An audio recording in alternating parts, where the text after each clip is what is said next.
Did Solomon in some ways start his reign right, with humility, requesting wisdom from God? How can we find wisdom? Let's look at 1 Kings 3.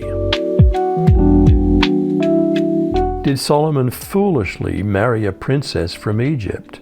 Was this the start of his marrying many pagan wives, who eventually turned his heart away from the Lord?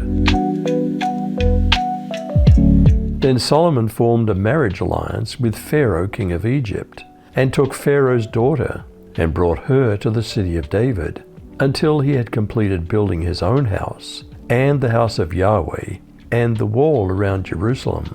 The people were still sacrificing on the high places, because there was no house built for the name of Yahweh until those days. Why did the law of Moses forbid treaties and marriages with nations with pagan religions? Don't make treaties with the people there, or you'll soon find yourselves worshipping their gods and taking part in their sacrificial meals. Your men will even marry their women and be influenced to worship their gods. It is still just as unwise for a Christian to marry or be in business with those outside of the faith. Don't be tied up as equal partners with people who don't believe. What does righteousness share with that which is outside the law? What relationship does light have with darkness? Despite his imperfect decisions, did Solomon love God? Did God appear to him in a dream? Now Solomon loved the Lord, walking in the statutes of his father David, except that he was sacrificing and burning incense on the high places.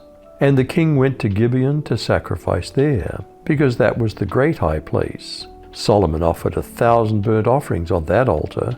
In Gibeon the Lord appeared to Solomon in a dream at night, and God said, "Ask what you wish me to give you." How did Solomon answer God, and what did he request from him? Solomon answered, "You've shown great kindness to your servant, my father David, because he was faithful to you, and righteous and upright in heart. You've continued this great kindness to him, and have given him a son to sit on his throne this very day. Now, Lord my God, you've made your servant king in place of my father David, but I'm only a little child, and do not know how to carry out my duties. Your servant's here among the people you've chosen, a great people, too numerous to count or number. So give your servant a discerning heart to govern your people, and to distinguish between right and wrong. For who's able to govern this great people of yours?" Did Solomon's prayer please God? What did God promise if he would walk in God's ways? The speech pleased the Lord, that Solomon had asked this thing. Then God said to him, "Because you've asked this thing, and have not asked long life for yourself, nor have asked riches for yourself, nor have asked the life of your enemies, but have asked for yourself understanding to discern justice.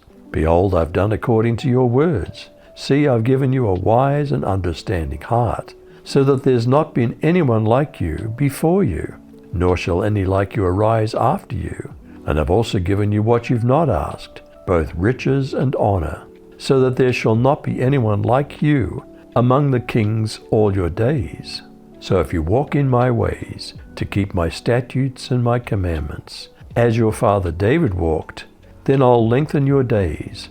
Then Solomon awoke, and indeed it had been a dream. And he came to Jerusalem and stood before the ark of the covenant of the Lord, offered up burnt offerings, offered peace offerings, and made a feast for all his servants. What strange occurrence happened to reveal the wisdom that God had given Solomon? Sometime later, 2 prostitutes came to the king to have an argument settled. "Please, my lord," one of them began, "this woman and I live in the same house.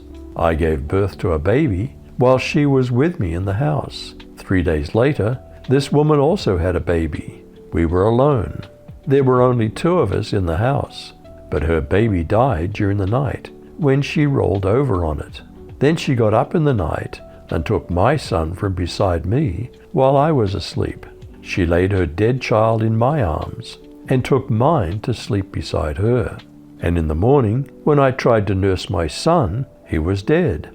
But when I looked more closely in the morning light, I saw that it wasn't my son at all. Then the other woman interrupted. It certainly was your son, and the living child is mine. No, the first woman said, the living child is mine, and the dead one is yours. And so they argued back and forth before the king. Then the king said, let's get the facts straight. Both of you claim the living child is yours, and each says that the dead one belongs to the other. All right, bring me a sword. So a sword was brought to the king. Then he said, cut the living child in 2, and give half to one woman and half to the other. Then the woman who was the real mother of the living child, and who loved him very much, cried out, oh no, my lord, give her the child. Please don't kill him. But the other woman said, all right, he'll be neither yours nor mine. Divide him between us. Then the king said, don't kill the child, but give him to the woman who wants him to live, for she is the mother. When all Israel heard the king's decision, the people were in awe of the king, for they saw the wisdom God had given him for rendering justice. Whose teachings can we listen to in order to obtain wisdom? What did Jesus say? Everyone, therefore, who hears these words of mine and does them, I'll liken him to a wise man who built his house on the rock. Did Solomon in some ways start his reign right, with humility, requesting wisdom from God? How can we find wisdom? You decide.